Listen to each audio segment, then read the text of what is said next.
bàyyil ñu fi sunu kilifa diine yi kenn ku ci nekk fa nga nekk jouer nga rôle. ndax kenn ku ci nekk fa nga nekk communauté nga. yenn saa yi nit ñi dinañ leen gis de loin foog ne ñoo ngi noos foog ne ñoo ngi ci tawféex. waaye yàlla xam na ne fukki nit yi ñuy xëy recevoir seen biir kër. juróom-ñeent yëpp dañuy laaj si. kenn ciy joxe donc loo leen jox dañ ko ay mur de lamentation lañ. parce que nit ñi ci ñoom la ñu gën a mën a accéder te nit ñi sax ci ñoom la ñu gën a yaakaar xëy na ndax koo yaakaar fii yaakaar ko fële dem mu déglu la dafay am solo. donc il y a tous ces illustres inconnus qui se battent pour un Sénégal meilleur qui se battent pour une Afrique épanouie. Je pense à tous ces gens-là. yaak Pape Djibril yaak Papis Diaw delloo ngeen ko askan wi kon jégi ñu jàll ci yow koy def homme de l'année koo gis. dama am ñaari yëf. La première chose dama am ni ñuy wax homme de l'année collectif comme ni ñu koy waxee man dama koy jagleel les femmes de la diaspora. ndax dama am habitude di dem États-Unis di létt. di lan létt. ah da ngay dem waaw États-Unis di létt. damay toog ba si yàgg waaw bi ma fa jógee yàggul ñi ma xam-xam nañ ko su ma amee lu ma bëggal sama bopp bëgg ko jënd. ma bëgg jënd oto aw ma oto. damay dem Amérique toog da ngay jël congé waaw da ngay jël congé. si damay jël congé. waaw ok day jël damay congé. jël congé boo naree gérer communication état bu pare bëgg a dem. jotaguma communication état ñaanuma ma jot ko su ma ko jotee rek nga xam ne am jox nañ ko jàmbaar dëgg donc du ma bàyyi mu distraire ma damay dem létt gis jigéen ñooñu du ma lekk renversé létt lépp laay létt jigéenu sénégalais laati tukkuleur laa létt dañu balaa ñu amee 4 ans lañ koy mën damay dem toog di létt ba 2 heures du matin létt yokk wala. lépp léttu karaw tibbaale mèche lépp boo bëggee ma wax la tur yi nu ñu koy waxee aux États-Unis baax na baax na baax na. damay dem def hair braiding ak te gis nga jigéen ñooñu contrôle lépp laay def jigéen ñooñu yor ay doom yor ay jëkkër yor kër macha allah te teewul dañuy yor loolu yëpp toog di liggéey 2 heures du matin la ñuy wàcc busy time macha allah jigéen ñooñu dama leen bëgg a wax jaraw lak muy waa États-Unis dama koy teg ci loxo rek may Kébé muy am Amérique dama koy teg ci loxo Loota Ñang Angleterre muy ay jigéen yoo xamante ni jigéenu Sénégal yi nekk dans la diaspora yëpp maa ngi leen di wax jaraw lak ñoom laa jël ci homme de l'année d'une manière collective d'une manière individuelle dama jël vieux Abdoulaye Dione vieux Abdoulaye Dione Pierre wan ñu Abdoulaye Dione. su ma ko waxee ñu bëri duñu xam sax turam ndax man bi ma xamee turam ñu wane yàggul ko nañ ñu ko wane. ndax man dama ko tuddee le vieux de Ndengler paa boobu am 70 ans dooram di siiw fii ci biir Sénégal soulever une question bi nga xamante ni mooy l'utilisation de nos ressources naturelles dafa soulever benn question dafa incarner l'attachement qu'il a par rapport à sa terre dafa wane foi bi nga xam ni il a à l'avenir ba pare soulever benn question bi nga xamante ni mooy l'agriculture normale et l'agrobusiness mooy ñun ñi nga xamante ni ce sont des hommes qu'on a des businessmen yi nekk fii ci Sénégal te ñu nekk ñun ñu di leen xool ku mel ni Youssou Ndour ku mel ni Babacar Ngom ñooñu nan la état war a toogee ak ñoom man pour man pas bi question yu mu soulever dafa bëri tey jii ba nga ma ne kan ngay tànn l'homme de l'année ma ni pas boobu lay tànn parce que amul problème générationnel entre ñun ak kooku donc c'est quelque chose boo xamante ni au nom de il travaille au nom des aînés parce que aînés yi suuf bi la ñu am il a travaillé au nom de la nouvelle génération parce que ñu soulever waat la question du foncier ba tax na président jël ci ay décisions yu bëri et il a travaillé pour ses petits enfants parce que wane na ni courage am tax na gis nga ba mu récolté daf ko photo def ko ci Facebook bi ñëpp partagé ko waaye nag loolu mënuma ko wax te delloowuma njukkal ki nga xamante ni moo nekkoon trait d'union bi muy l'homme de Linguère mi ngi noonu pa bi vieux Abdoulaye Dione ok Aly Ngouille Ndiaye dem foofu au nom de l'État. mais paa bi gaaw Sonko yi ñoo ko njëkk a woon. Aly Ngouille Ndiaye dem foofu au nom de l'État. Aly Ngouille Ndiaye Pierre a su parler au nom de l'État. Pierre wan ñu ko Aly Ngouille Ndiaye intégralement. a su être un trait d'union entre l'État et la population de Ndingler. On a pu trouver une solution donc bu ma delloo kii njukkal dama naan Aly Ngouille jaraw lak merci. alors Cheikh Yérim homme de l'année. voilà dañu nekk ci contexte Abdoulaye Dione moom ngeen di gis nii ah à l'image. dañu nekk ci àdduna bu metti ak menace yu garaaw menace bi gën a rëy ci àdduna bi Covid am na dëgg la mais menace su terrorisme la terrorisme nag day loo xam ne ndeysaan xeex bi lu ñuy suul la loo xam ne du feeñ loolu du feeñ waaw te buñ li ciy xew yëpp li ci réew mi di def yëpp buñ ko waxoon dañuy faagaagal kaaraange réew mi mais tey am na xeex boo xam ni buñ ko deful woon ci année 2020 bi tey ñun duñ nekk fii di toog di wax kon Sénégal dina mel ni Mali wala Niger wala lu ko gën a grave parce que terroristes yi seen rêve seen fantasme mooy ñëw Sénégal pour mën a am accès ci géej gi am na yu bari yu terroristes yi laloon pour dóor ko ci Sénégal yooyu yëpp nguuru Sénégal xeex na ba dalul ci réew mi du ma ko mën a wax nag mais dinaa ci joxe benn exemple bu ndaw rek par exemple am na benn société pétrole boo xam ni bi 2020 di commencé jël nañ ay nit jox leen ay armes fay leen xaalis pour ñu def dégâts ci réew mi fii Sénégal. waaw mais loolu société pétrole ba ak ñi mu yabaloon dootuñu ko defati mukk te coow jibul siiwul. pour wax la ni la am na liggéey bu mag a mag a mag boo xam ne nguuru Sénégal mu ngi koy def pour protéger réew mi te loolu kenn mënu ko wax ndax kaaraange réew mi parce que dafa am yu xew yoo xam ne boo ko waxee tey da ngay faagaagal kaaraange réew mi kay nasaxal way sur ce plan là moo tax ma yaakaar ni Macky Sall comme critiqué nañ ko année bi yëpp mérité na l'homme de l'année. Pourquoi xoolal environnement bi ñu nekk affaire bi depuis surtout Yaya Jammeh laa koy tàmbalee. parce que Yaya Jammeh dafa porter élection yi Macky Sall contenir ko ba mu dem ki ñëw toog mu tëddati. Baro dans la même lancée Macky Sall teg pont ci fleuve bi. loolu c'est très important li ma wax teg pont ci fleuve bi nga mën a jógee Sénégal dem Sénégal te doo taxaw ci barrage loolu jeex am lu xew 2020 Guinée-Bissau mooy élection bu doy waar boo xam ne enjeu yi parce que ki naroon jël góor gi Guinée-Bissau pour man moo gën a garaaw Yaya Jammeh ci Sénégal muy Pereira boobu.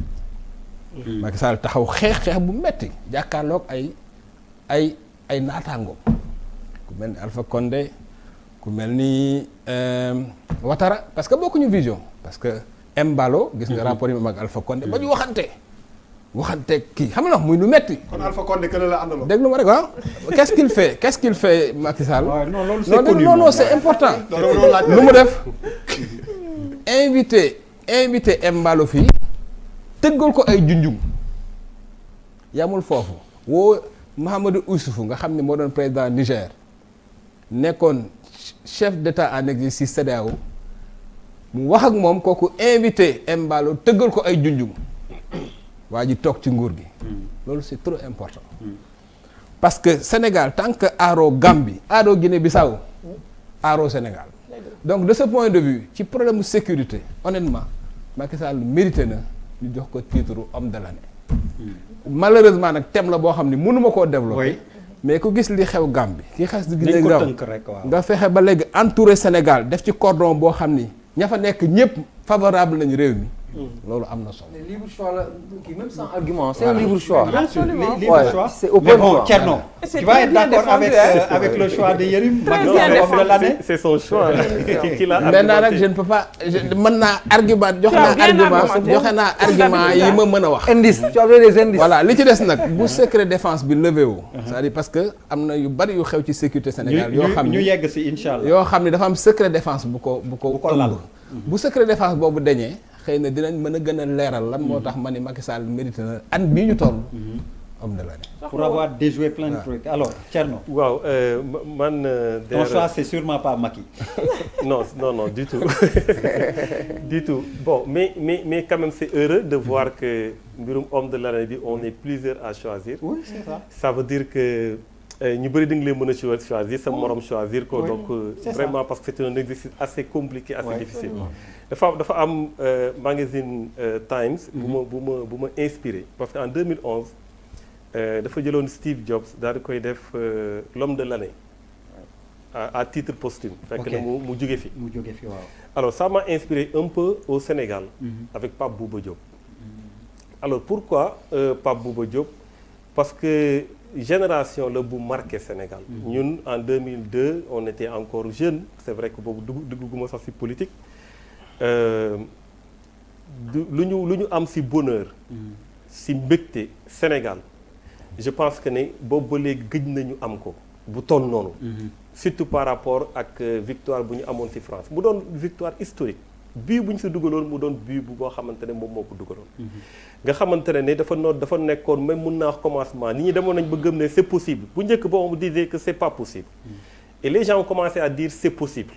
C'est possible, d'abord ça a commencé avec le sport, c'est possible, ça va continuer avec l'économie, ça va continuer. Nous, en tant que population, en tant que peuple, war nañu mën a nekk au devant de la scène romb ay ñoo xamante ne jàppoon nañ leen mosuñu leen romb donc loolu si loxoom la jaar parce que moom moo dugal but bi 1-0 la woon donc ren su fi jógee dafay rappeler loolu yëpp man dama jàpp na ne mérité na à titre posthume ñu def ko homme de l'année pour se remémorer de tout ce bonheur bu génération 2002 boobu procuré ñu ak aussi défi yi ñu relever woon moment boobu c'était pas du tout évident mais ñu relever défi bi parce que gagner la championne du monde je pense que tey dafa war a inspirer génération bi ñu nekk maanaam ñun dañu war a jàpp ne à tout point de vue war nañ mën a relever défi bu ñu xeeb suñu bopp ci dara war nañu mën a dem de l'avant su dee gëm nañ ko choix bi rafet na idée bi fi nga ko xalaatee rafet na macha allah Thierno Pape Bouba Diop homme de l'année à titre posthume ñuy saluer sa mémoire alors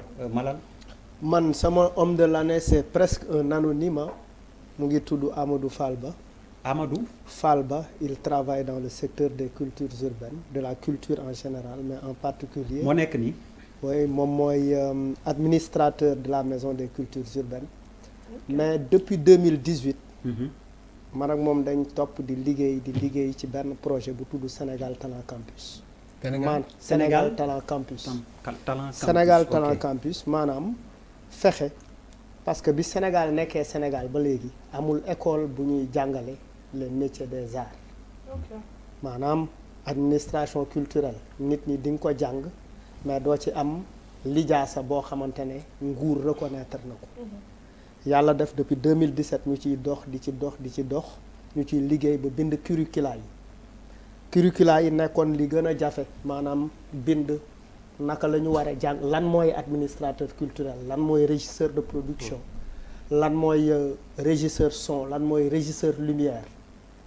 mu nekk école boo xamante ne bi ñu ci commencé dox ba daje ci ak waa formation professionnelle li gënoon jafe mooy yan moyen lañ ñuy jox mais kenn joxuñu ay moyens on est allé chercher des moyens ailleurs def ko ci plus de 50 millions te loolu yëpp Amadou Fall Ba moo ko managé et je voudrais vraiment le féliciter école ku ubbi école tëj nga kaso qui ouvre une école tu fermes une prison donc chapeau à Amadou Fall.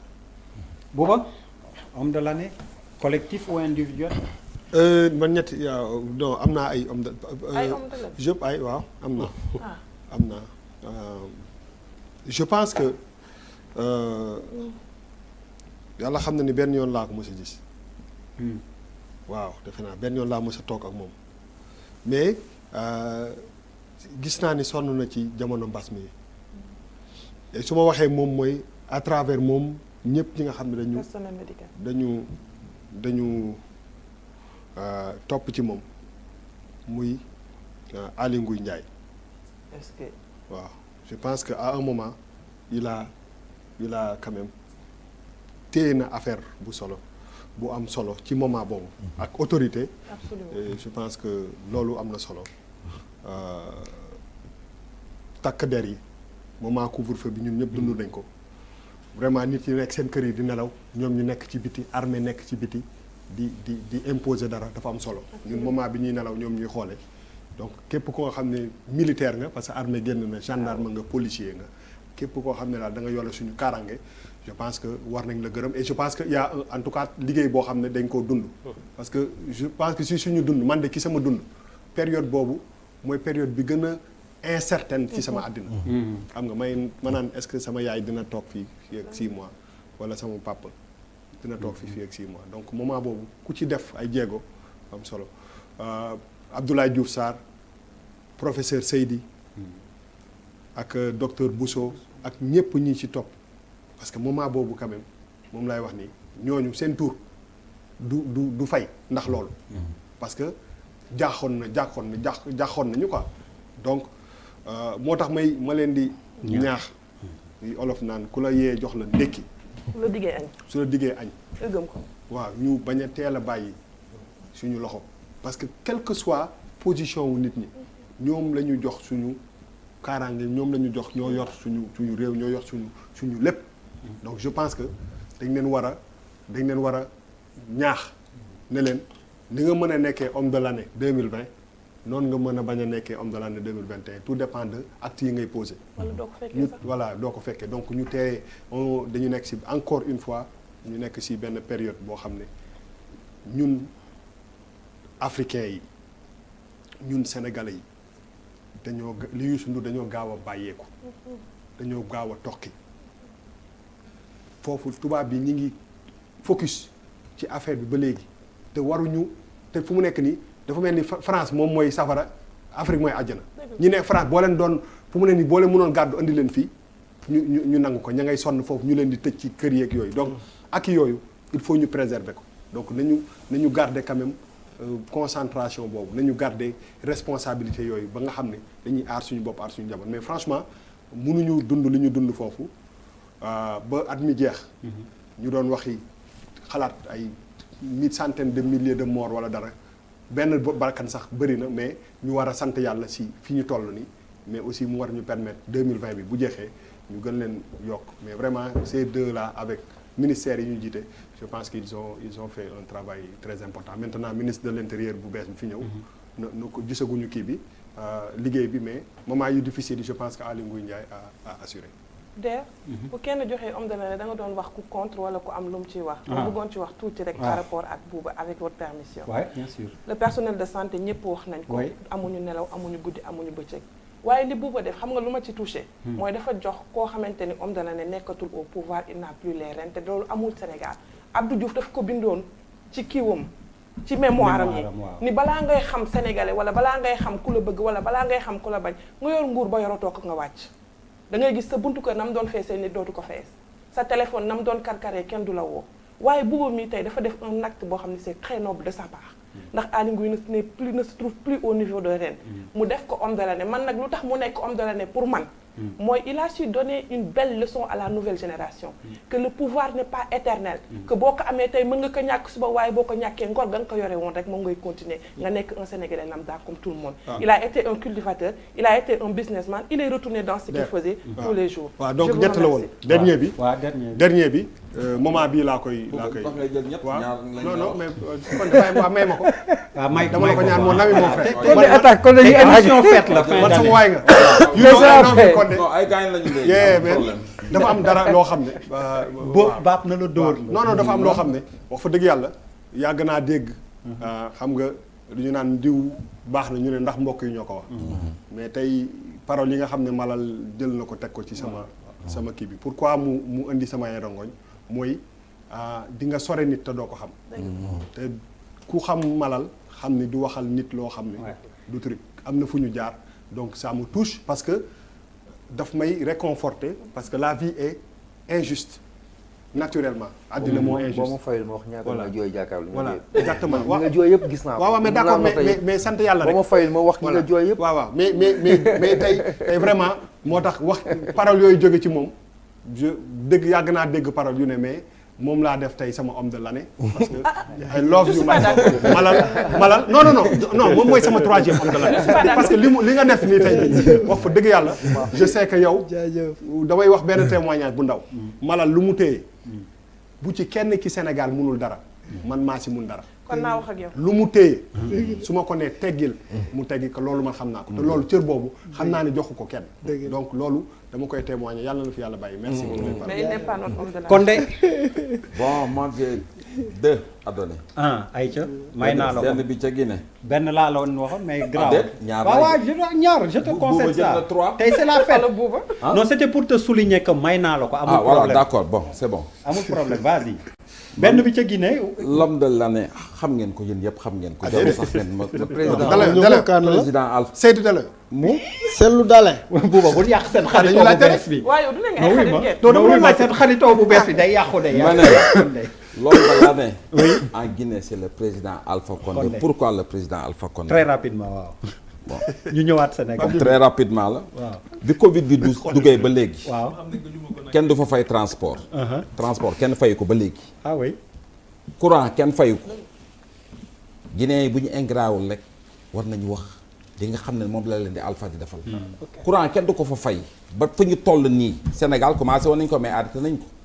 mais foofu doo ko fay. doo fay courant. doo fay courant doo fay ndox. doo fay ndox doo fay. est-ce que courant am na transport am na courant en pagaille dinañ jaay Sénégal xoolal Sénégal fii Macky Sall dina dem xaatim ak Condé bu di ko jox courant. d'accord ñu ngi ci yoon des na. waaw ak ban. ak benn bi fii Sénégal. fii ci Sénégal koy jël. Macky Sall. non Condé nag yow maa ngi bëgg non dafa naa ko ma wax boo déggee ma ne Macky Sall la. waaw man gox ba ma dëkk. au moins foofu nga fekk fa Yérim. non gox ba ma dëkk gox bi ma dëkk man. waaw Macky dafa def loo xam ne nii. ñun war nañ ko sant gërëm ko. ok mais nag lam fa def lépp. bu ci préfet bi jógal lépp yàqu na. parce que zone bi nga xam ne ni moo daan gën a inondé. fi teen bi nekk foofu secteur boobu. inondation yi fa amoon au temps de Wade ñoom ñëpp dañu leen déplacé yóbbu leen jaxaay. mais Macky ñëw na defar ko ba nga xam ne bu tawee 5 minutes doo gis ndox. mais fi ndox biy jaar. chinois yi liggéey ko. da kër googu dafa am ku ko moomoon ñu tojloo ko këram joxuñu ko kër. xam nga lu borom kër gi def. dem utuwaat ay xeer ñëw tëjaat fi ndox bi jaar. gis nga bu nawet bi ñëwee. ñooñu ñëppay déplacé wu. mais kon bokk loolu. Macky nañ ko réglé déggoo ñu dégg ko wala préfet mu dégg ko. ok voilà allez. jàppal ni dégg na ko. waaw defe naa on a foofu caarooy nag ca teen bi foofu juste foofu la. ok teen ba donc préfet gouverneur ñi war a dégg ñëpp nañ ci dem wax vous êtes alerté averti. joxuñu nee na ngeen defar leen Caaroy alors teen ba. ñaari at lu ci daw. léegi chapitre bu mujj bi je pense qu'on a